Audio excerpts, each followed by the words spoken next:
Biden embarking on his big midterm blitz to November. The commander-in-chief out in Ohio today giving a speech after revving up the base last night at the DNC. And that's where he doubled down on his MAGA Republican attacks, but it seemed like he wants to have it both ways. Not every Republican is a MAGA Republican.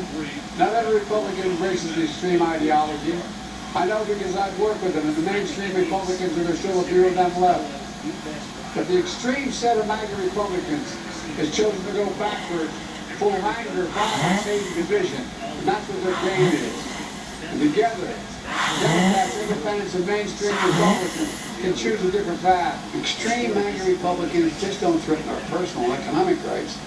They embrace political violence. Democrats offer a vision for a better America. It's within the reach, our reach.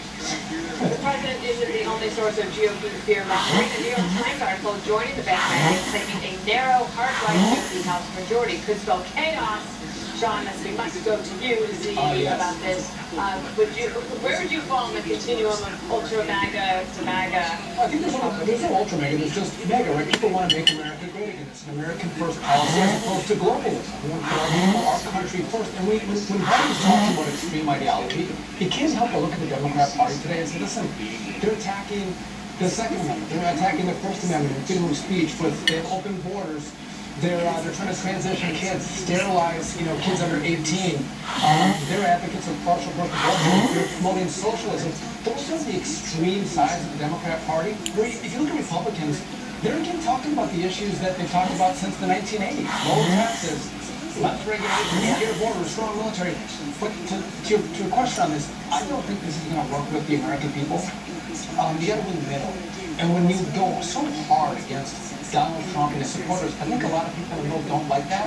And just one last point, he's going so hard on Donald Trump. I think it really brings to light what's happened regarding Mar-a-Lago. This was a political attack. The raid at Mar-a-Lago was a political attack because Joe Biden sees Donald Trump and his supporters a threat to his power, and using the FBI and the DOJ to go after Mar-a-Lago is all about politics, not about documents. What do you think about this strategy, Jessica? They must have done some sort of focus grouping that said this is going to work for them, and they don't think that they have to win all the independents. They just have to win a certain number to hold on by their fingernails. Is that the idea? And I think we'd like more than just our fingernails. But yeah, I mean, everyone's just trying to win whatever coalition is going to work for them. We're so polarized. We're not going to have overwhelming majorities. People are partisans generally, and even independents when you look at it. But 40% of Americans identify as independent, but nearly 100% of them lean one way or the other. And especially with an issue like abortion on the ballot, and it'll be on the ballot like in Kansas and places like Michigan now. But everyone knows what it means if we get another conservative Supreme Court justice versus we get a liberal one. People have their corners.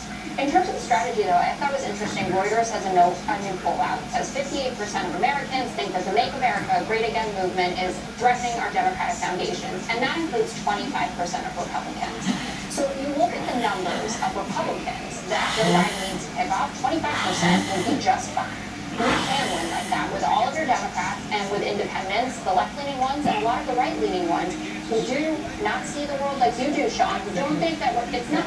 Is that a real Sean B. a serious person here? Let me just say, if you don't like something, it is not fake news. Polls are real. I've done polling in my life. And a lot of polls actually post Labor Day. We sort of started the week thinking, wow, Biden's got some wind in his back. And then now the polls are starting to come out post Labor Day. And you see somebody like Herschel Walker in Georgia now moving up, Ryan Kemp moving up. And you're seeing a little bit more of this tightening, as we all suggested post Labor Day DNC. Right. It is tightening. There's no question about it. But, one of the things that concerns me about this MAGA, some of the MAGAs are not everybody's a bad MAGA. First of all, name me one MAGA other than Donald Trump. Okay? Give me the name of someone. Doug Mastriano. No, I'm not asking you. I'm asking the president. Who is he identifying as the others that we should all hate because they're going to destroy democracy? I mean, we can't ignore what's really in front of us. And that is that there's a president who is trying to get us to hate the others. And that is not American. This is a president who promised to unify all of us. And it's not just the opposite. He's dividing us. He's not defining it. He's not saying who he's talking about. I can work with some, I can't work with others.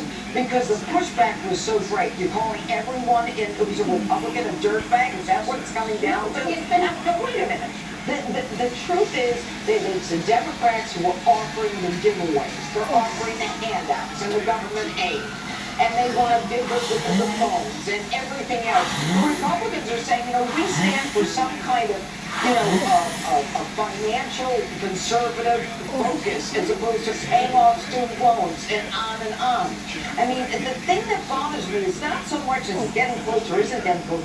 Who is he talking about and why is he dividing America? He should lose because of that. One of the things that the president said today was that anyone who talked about cutting entitlements would be a MAGA Republican. Yeah. I'm going to policy for Republicans for a long time. It is the way that nobody gets their Social Security status. So the reason why that poll is showing this is showing that fear is effective, right? And that's what this is about. They're creating fear of this kind of like phantom MAGA terror group. The Republicans can't let this succeed because this again is another example of Joe's pretend moderation, right? And this isn't America's fault. Joe's really good at playing middle of the road, and the media happily promotes the groups. It's pure bait switch happened before and after with the election. It's like being told you're going to swim against a biological female, and it turns out it's Leah Thomas. He's the Leah Thomas of presidents. Now he claims that he's the law and order guy. And why? Because he condemns January 6th. That's what they're working from. So far, it's kind of worked. But there's a problem with this, you old coot. All of us condemned January 6th. We also condemned the riots. The year and a half of riots, the explosion in crime, we condemn that every day. The daily degradations we see on their streets, we condemn that constantly. You never have condemned those things. You hid during a lot of this stuff. So if you're a law and order guy, then so is Jussie Smollett. And that's what the Republicans have to come back with. With some tough language of their own. Exactamundo, little lady. Okay, coming up, Sanctuary City.